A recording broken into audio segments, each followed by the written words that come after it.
with a past unrivaled in intellectual richness, with true claim to the very meaning of the finest aspiration of the human heart and mind, we stand with respect before Greece, the very foundation of Western civilization. This land and many islands which up the southern tip of the Balkan Peninsula has some of the most unusual topography of any European nation. Here the abundant stone of the surrounding hills paves the streets and walls the houses for her people who live in picturesque villages, where the colorful costumes of this ancient and historic land are still a part of the everyday scene. The village women, distaff in hand, still spin the cotton and wool into thread, which they will weave into cloth. It's all a part of the fascinating picture that is Greece. The next time you plan a trip, fly above the weather in complete comfort. You'll find this to be a new experience in international travel. Here is a man who recently made this flight. Yes, I flew TWA over and back. And believe me, TWA's first-class Royal Ambassador service is unmatched. You enjoy your favorite cocktail in the comfortable lounge bar or relaxed in your armchair. TWA cocktails are delicious, made just right, and served in finest Swedish crystal.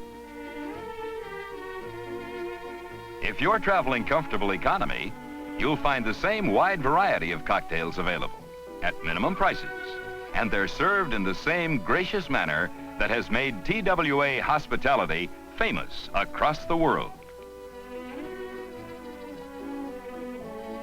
You lounge back and enjoy yourself as your giant TWA Superjet streaks through the stratosphere at 600 miles an hour. Then it's time for dinner. Time for you to be served with those hot, tasty TWA meals, to dine heartily on beautifully prepared entrees. Top all this with dessert and coffee freshly brewed on board, and you've had one of the finest meals in flight. As a guest in first class, your Royal Ambassador dinner rivals cuisine prepared in the world's finest restaurants. You have your choice of 7 gourmet entrees brought to you on the cart, carved to your special taste, and served on fine Rosenthal china. I've never seen anything that can compare with TWA's Royal Ambassador food and fine wines. They're fabulous.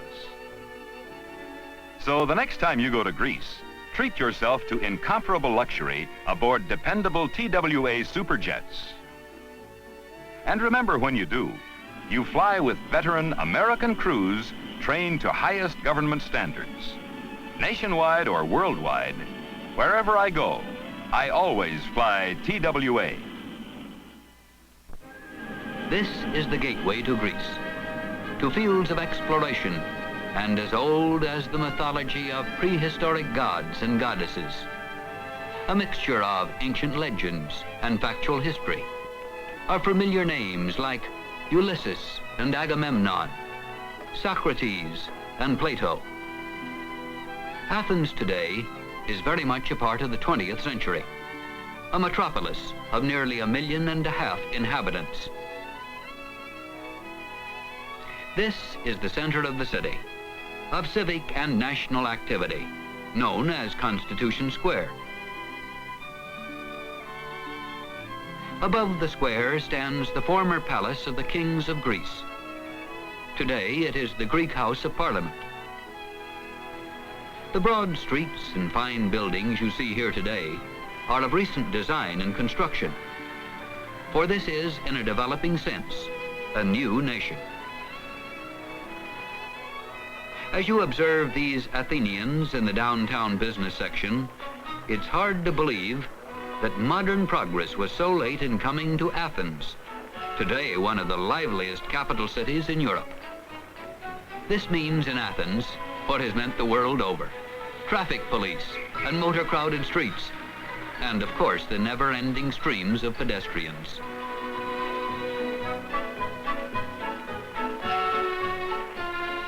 This escalator leads up from the underground station of the Athens Piraeus Electric Railway. The street peddler offers you a Greek bread roll as a midday snack. Or you're just as likely to see the sponge merchant selling sponges fresh from the Aegean Sea. Here's a characteristic sight in Athens: conversation at a sidewalk cafe over coffee and water. You've probably noticed that they seem to be counting the beads of rosary, but they have no religious significance.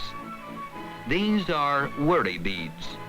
Greek men click them to ward off silence whenever the conversation lags.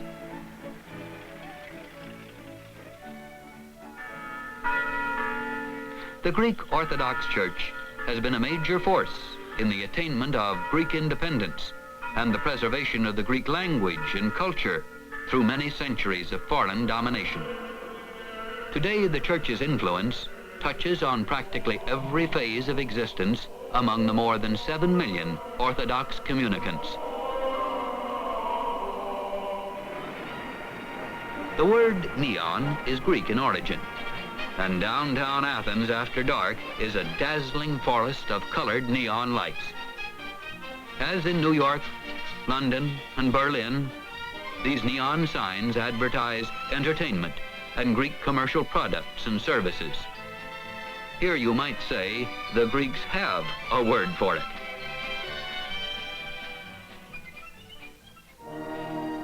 In sharp contrast to modern Athens, but still within the city, stands the Theseion, a relic of ancient classical Athens. Today it is a favorite camera subject for foreign students and tourists. The Theseion was built in the 5th century BC and is said to be the best preserved temple in all of Greece. It is believed generally to have been dedicated to the god of artisans and blacksmiths in the ancient Greek world. Here you see what remains of a famous temple that exceeded all others in sheer size. It is the Temple of Zeus, father of the gods, begun in the 6th century BC and not completed until 700 years later. It was described by Aristotle as ranking in magnitude with the great pyramids of Egypt. After Rome conquered Greece, the temple was finally consecrated by the Emperor Hadrian. Against a background of antiquity and situated in a central part of Athens is this modern public swimming pool. The Greeks are an outdoors people, especially the youth of the country, and swimming is a favorite pastime. During the summer months, these outdoor pools are always crowded.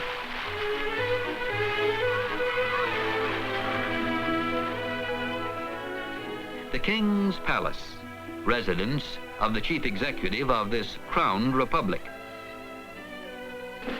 And these F-zones form the King's Royal Honor Guard. These sentries of freedom might be ancient in their costuming, but they are modern to the hilt as they pace and perform, as though in cadence with the times. Greece has a proud history of freedom and deep respect for the decencies of man. These are the faces of men who many times have been overpowered, but never has their spirit been conquered.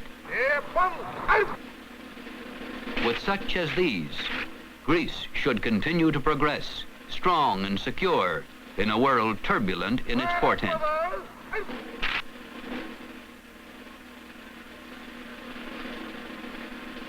In front of the Greek Parliament building is the memorial to Greece's unknown soldier. Here on guard are the colorfully costumed F-zones, wearing the pleated kilt that has been adopted as a national costume.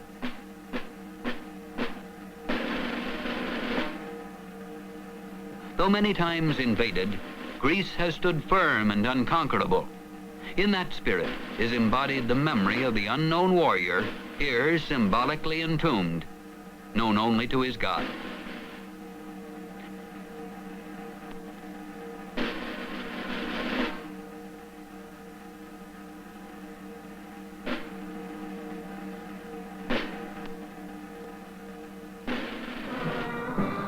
On Freedom Day, the military procession moves through the streets toward the memorial. The honor march and ceremony of the unknown soldier is a solemn yet colorful occasion. Here again are the famous Greek F zones in precision march formation. King Paul leads the impressive ceremony and lays the wreath at the tomb of the unknown soldier who gave his life that his country might live.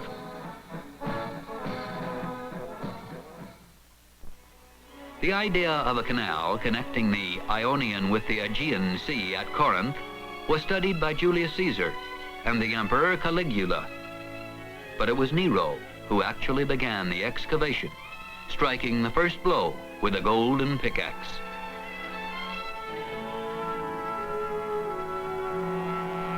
Today, Greece not only has the Corinth Canal to serve her shipping, but an effective railway system as well.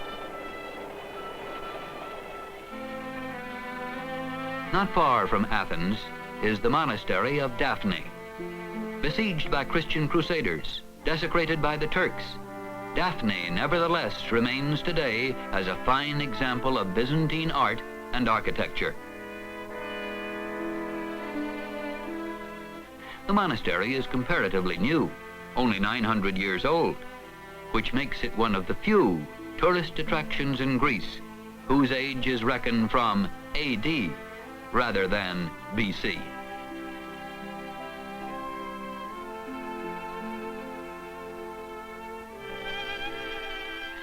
Though predominantly an agricultural country, Greece grows only about half of the food consumed by its population. Many of its crops are for export: tobacco, grapes, figs, and olives. What we see here is an olive grove at the harvest time of the year. According to Greek mythology, the olive was a gift to mankind from the goddess Athena. In gratitude for this gift, Athens was named in her honor. Greece is famous for her olives. A large part of the crop is shipped abroad in whole form, treated in their own rich oil, or as processed products such as olive oil and other derivatives of this important fruit.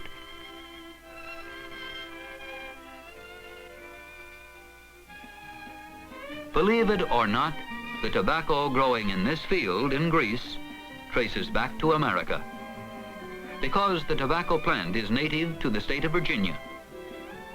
From that original British colony, almost 350 years ago, tobacco was sent to England as a new and unusual product of the New World. It then soon spread to the West Indies and on to the Balkan Peninsula. Today, the manufacture of cigarettes from native-grown tobacco is one of the important industries of Greece, employing hundreds of workers, a large percentage of them women, who turn out millions of packages under modern production methods. We have traveled north to the city of Salonika, second city of Greece, with a population of almost 500,000. Yesterday, a lagging city of little hope. Today, a bright, busy city of steadily increasing industry and commercial activity. That's the story of Salonika's changing fortunes in the last few years. You see the signs of this real progress in the people, in the business activity of the city. And you also see it along the docks that birth the freight ships of all nations, a large percentage of which are of Greek registry, for shipping is one of Greece's most important industries, one of the largest employers of Greek labor.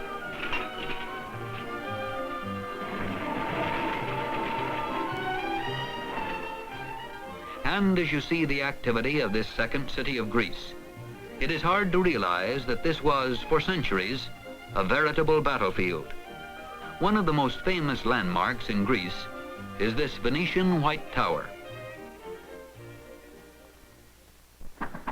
The largest and most important seaport in Greece is Piraeus, the seaport of Athens, located only about 6 miles from the city. Piraeus claims a colorful history. The port was planned by Themistocles, famous Greek statesman and naval commander, and was finished toward the end of the 5th century BC in the time of Pericles. Today, Piraeus is an industrial and maritime appendage of Athens, with many factories and long stretches of wharves and dockyards, crowded with ships flying the flags of just about every maritime nation in the world. Piraeus is known to most visitors because it is here that they board the vessels that will take them to visit many of Greece's wonderful islands. For example, Hydra in the Aegean Sea, a barren, high, rocky island, but always with its clean white houses, which are so typical of the Grecian islands. Long ago, in the day of the sailing ship, Hydra had an active merchant fleet of its own. But with the advent of steam, the island's maritime importance declined, and today its principal industries are sponge fishing and tourism.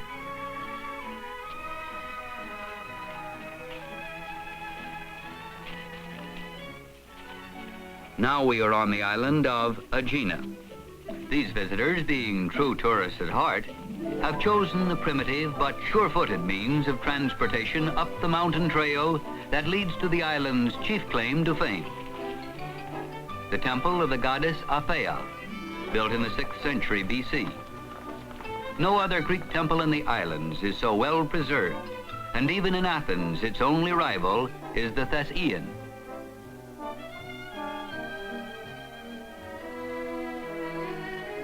We now approach the island of Corfu, off the northwest coast of Greece in the Ionian Sea. This was once a British possession, an important outpost of a once far-flung empire. But certainly this heritage has nothing to do with this husband and wife transportation relationship, very un-British. This is the Terrace of Lions on the island of Delos. These statues were symbolical guardians of what was a sacred sanctuary to the Ionian Greeks of long ago. In its heyday, Delos, the supposed birthplace of the god Apollo, was the most important island in antiquity. Today it has very few permanent inhabitants, but is frequently visited by tourists and students interested in the ruins of classical Greece.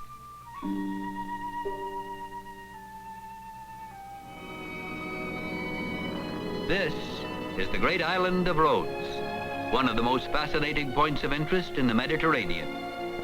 Here, legend has it, the fabulous Colossus of Rhodes stood, one of the 7 wonders of the ancient world, astride this harbor until destroyed by earthquake in 227 BC.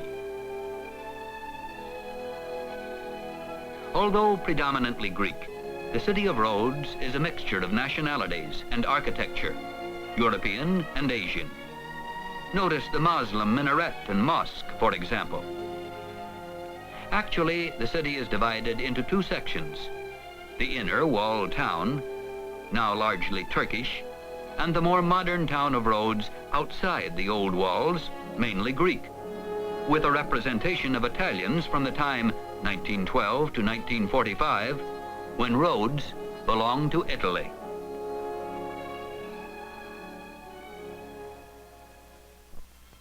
The island of Mykonos had little importance in ancient times, but in this modern era, it has become a very popular holiday resort, not only for Athenians, but for travelers and sun worshippers from other European countries, and for tourists from America.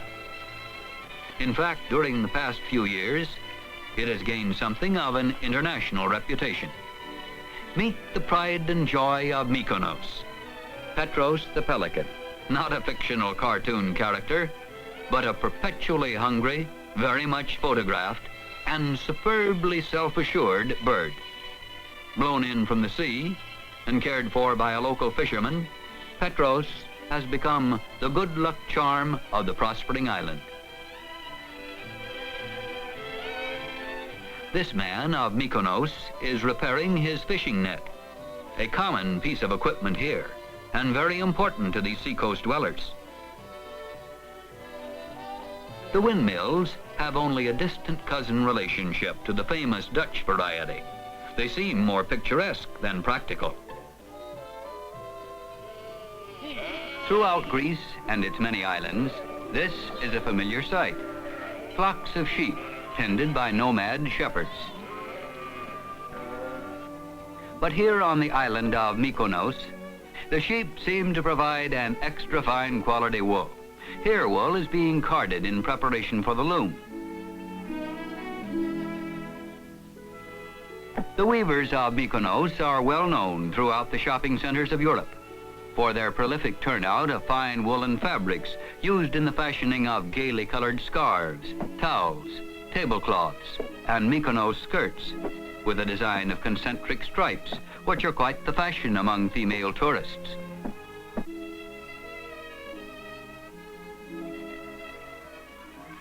Schooling in Greece today is a far cry from the low level of Greek education for many centuries and up to quite recent times. Of course, we all know that ancient Greece was the cradle of Western civilization and culture. We know that such Greek writers, philosophers, and scientists as Homer, Socrates, Plato, and Aristotle were shining ornaments of the human spirit and universal learning. They were the ancestors of these school children and their teachers. Yet, between the decline of ancient classical Greece, more than 2,000 years ago, and well into the 20th century, Greece had one of the lowest literacy rates in Europe. Not so today. As exemplified by these school scenes, education in Greece is decidedly on the upgrade. What we see here is primary education on Mykonos. Similar scenes can be duplicated throughout Greece, in the schools and colleges devoted to secondary and high levels of pedagogy, including the arts, sciences, and professions. But on the island of Mykonos, such matters as public education are rather academic, especially to the more elderly. Much more important is the question, what will happen to the island's present state of well-being when their good luck charm, Petros the Pelican, is gone? The answer, they say, is in the lap of the gods. The volcanic soil of much of Greece and her islands is highly favorable to the cultivation of grapes.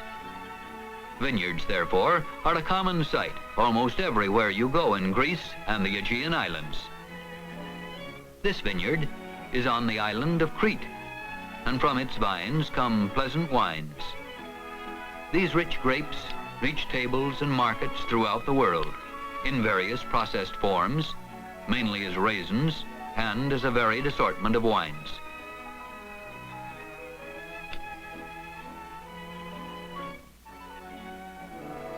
It is not generally known that about 1500 BC, while most of Europe was still in a state of barbarism, a brilliant civilization was already nearing its decline and fall here on the island of Crete. The recently unearthed palace of Knossos, one of the world's most amazing archaeological discoveries, is an impressive relic of that bygone epoch in the history of mankind. The original palace was built about 2000 BC, and it contains some of the most brilliant and best preserved artwork of that ancient civilization, so many centuries gone from the earth. Greek folklore is the heritage of a long tradition, with roots in the ancient pre-Christian era. The old gods and goddesses still survive in the superstitions and fairy tales, and in the Grecian folk songs and dances. In Crete, the Haniatiko, a circular dance, was originally performed by men preparing for battle. Through the centuries, however, it lost its warlike character and gradually acquired a love motif.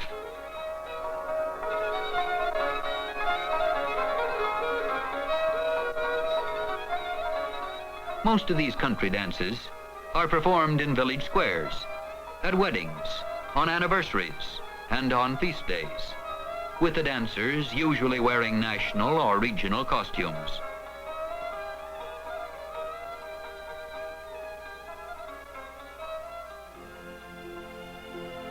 The traveler to Greece and the Greek islands usually begins and ends his journey in Athens, the fountainhead of Grecian history, art, and culture.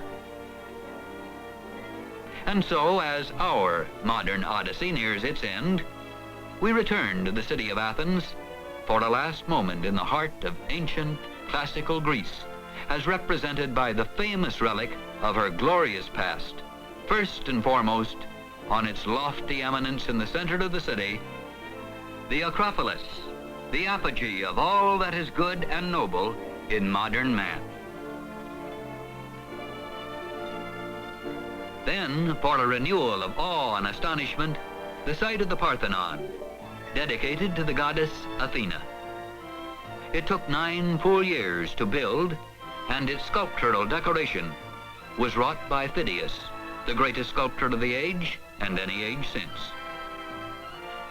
This great edifice was built entirely of marble, which through the ages has taken on a warm, golden tint of wondrous beauty, an architectural paragon that combines the simplicity and complete harmony of perfect design. Thus the Parthenon, greatest monument of all antiquity, the modern symbol of the glory that was Greece.